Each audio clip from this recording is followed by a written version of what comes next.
My life has been a headline, every whisper twisted into scandal, and now, once again, the world is tearing apart every detail of Meghan Markle and Prince Harry's story. But this time, it cuts deeper than tabloids, it slices through secrecy, legality, and the very core of royal tradition. From the moment their son Archie was born, something felt off. The timing, the secrecy, the controlled narratives, it all adds up to a storm nobody saw coming. The question burning on everyone's lips, what really happened behind the velvet curtains of Buckingham Palace? And why is the truth now, more than ever, a loaded grenade waiting to explode? Tom Bower, one name that demands attention. The man doesn't whisper. He doesn't dabble in rumor. He investigates, verifies, and publishes. Every story he touches becomes a weapon of truth, and his latest target? The birth of Archie Harrison Mountbatten Windsor. In his 2022 book, Revenge, Meghan, Harry, and the War Between the Windsors, Bower laid out a narrative that the royal establishment would rather ignore. At first,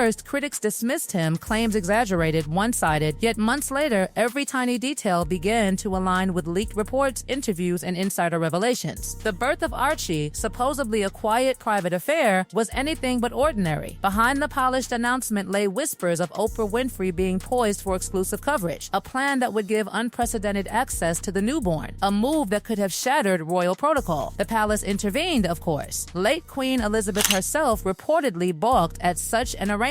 The plan crumbled, yet the secrecy remained, a shadow over the birth that no explanation could entirely illuminate. And then the titles, or rather, the lack thereof. Bower's research reminded the public of a rule dating back to George V in 1917. Archie was not automatically entitled to a prince title. Further, Meghan herself had expressed her preference for no title, a decision that clashed with the public narrative, adding fuel to the fire of speculation. The pattern is subtle but unmistakable, a meticulous, calculated control of information, a carefully curated story shaping public perception. And then enter Lady Colin Campbell, a force in royal commentary whose track record reads like a dossier of proven truths. She doesn't make claims lightly. Her voice has pierced the royal fog before, revealing the fissures in Princess Diana's marriage, silenced by the palace until the truth emerged. Now, in April 2024, she raises the specter of surrogacy, not claiming evidence, but demanding clarity. Where is the proof that Meghan physically gave birth to Archie and Lilibet? The unusual timing of announcements, the amendment of birth certificates, the delayed addition of children to the succession list, each a breadcrumb pointing toward a mystery the palace refuses to resolve. Social media attempted a counterstrike. In June 2025, Meghan posted a video of herself dancing with Harry in a hospital room, clearly pregnant, or so it seemed. Caption: 4 years ago today, this also happened.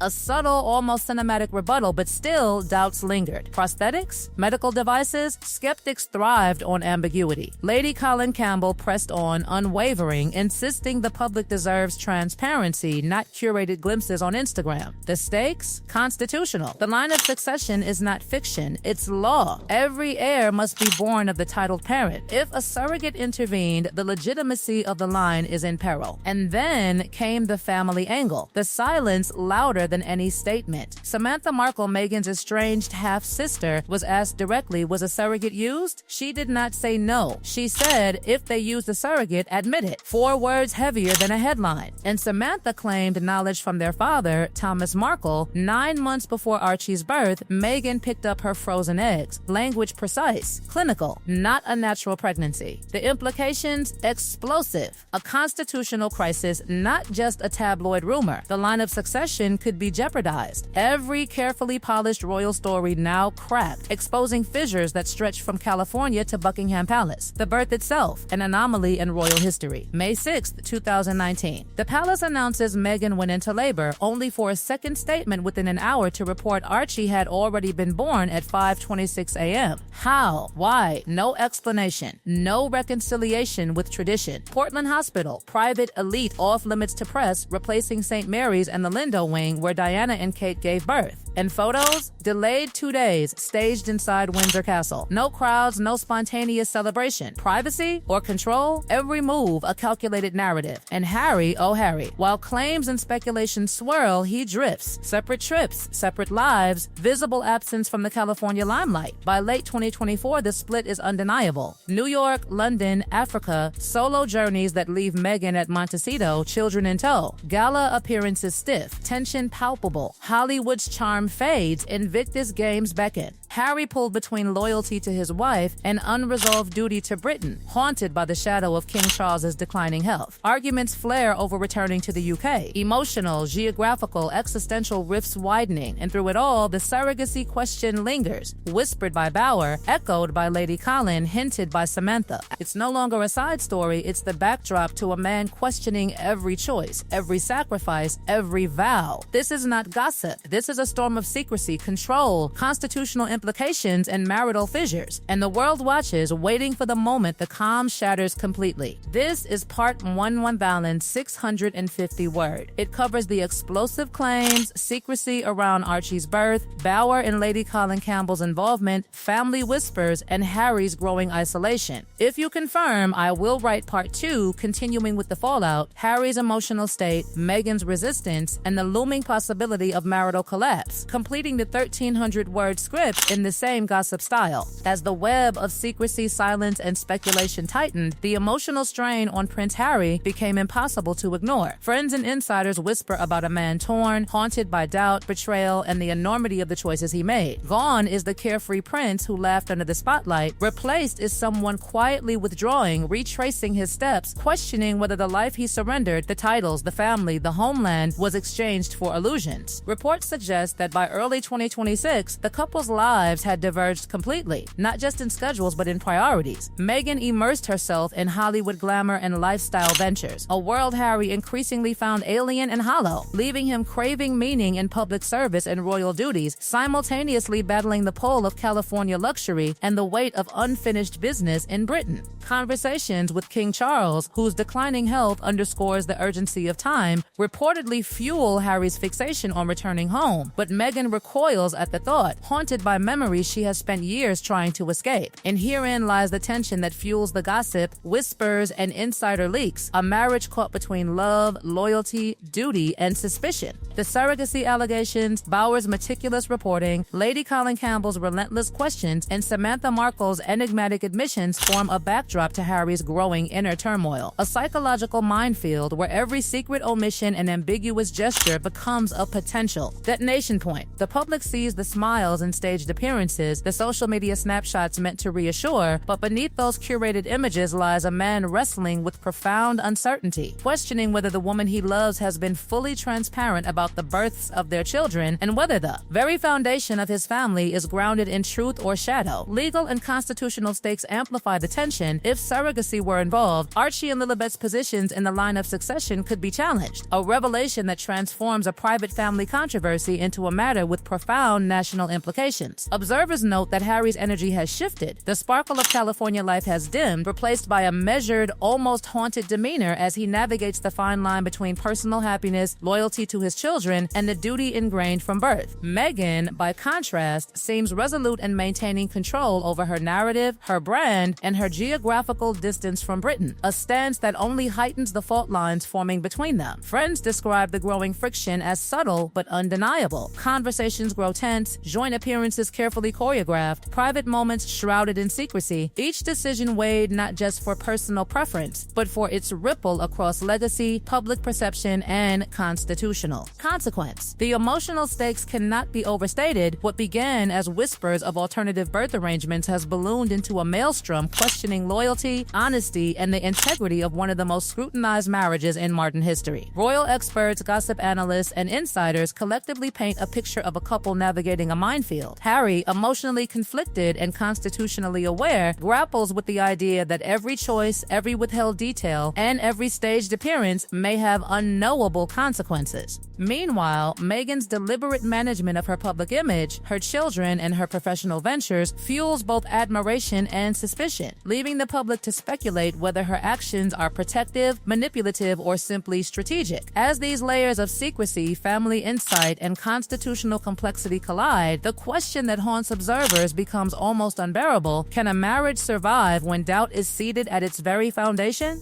When every public appearance, social media post, and carefully managed announcement is dissected under the harsh glare of the media, legal experts, and royal commentators, the answer feels uncertain. The narrative is no longer just about a family, it is about legacy, legality, loyalty, and the human cost of secrecy. The surrogacy discussion, which some had dismissed as sensationalist gossip, now operates as the lens through which the public and insiders alike interpret the unfolding drama. Harry's gradual withdrawal, Meghan's calculated visibility, and the palace's silence combine into a story that feels simultaneously intimate and historic, a tension that could reshape perceptions of the monarchy, media influence, and familial bonds. And the most chilling aspect? The story is far from over. Every revelation, every admission, every omission acts like a pulse, signaling that the next chapter is imminent. As whispers of legal scrutiny, succession implications, and marital strife circulate, one cannot help but wonder, will the truth, when fully revealed, finally shatter the carefully curated image, exposing a love strained by secrets, a prince haunted by doubt, and a family whose private choices now command the gaze of the world? The stakes are not just personal, they are constitutional, historical, and profoundly human. The question lingers, was Meghan honest with Harry about the births of their children? And if she was not, is this the fissure that will finally irrevocably change everything between them? In this unfolding saga, there are no certainties, only shadows, half-truths, and the ever-present possibility that the next revelation will topple the fragile balance Harry and Meghan have fought to maintain. The world waits, breathless, watching a story that feels both intimate and monumental, where the next move could determine not just the fate of a marriage, but the integrity of a monarchy under unprecedented scrutiny.